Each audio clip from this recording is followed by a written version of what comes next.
Hello and welcome to Thought for January the 19th. Our readings are Genesis chapters 32 and 33, Psalm 36 and Matthew 21. And our thought is people producing. We read today of the triumphant arrival of Jesus in Jerusalem and the adulation that ordinary people gave him.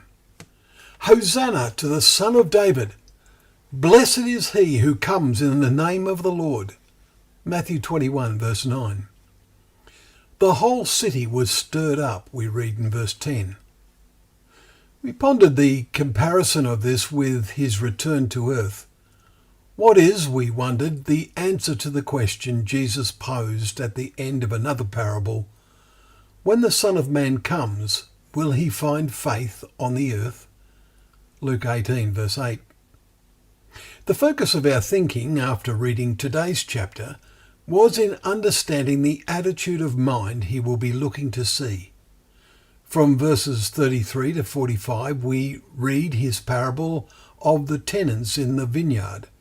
The lesson he was teaching is clear. The Jewish nation up to that time had had the responsibility of looking after God's vineyard, but they had failed their responsibilities.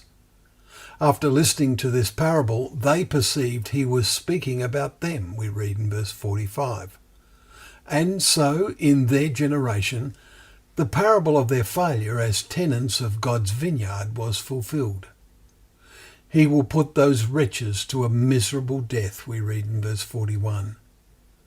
40 years later, Jerusalem, its temple, and the nation were no more. But Jesus added, and let out the vineyard to other tenants who will give him the fruits. And so after Jesus left the earth, his disciples set about fulfilling this.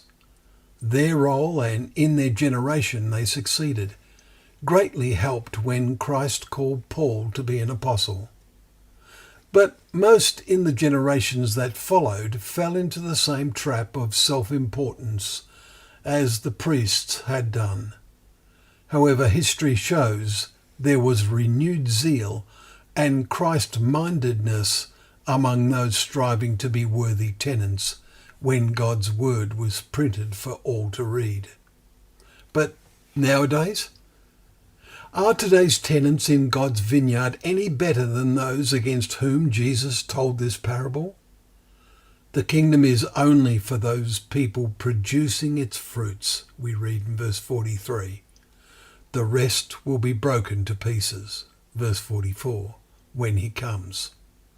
It will be too late then to realise they have not kept the narrow way. We prove we are on the right path, serving the Lord in his vineyard, when we produce the right kind of fruit and profess the same message of hope that Jesus taught. Also show we have taken his character into our hearts and made it ours. Read James 3 verses 12 to 18. Well, thank you once again for joining us for Thought for the Day, where together we can open up the pages of God's Word, knowing that Word to be a lamp to our feet and a light to our path.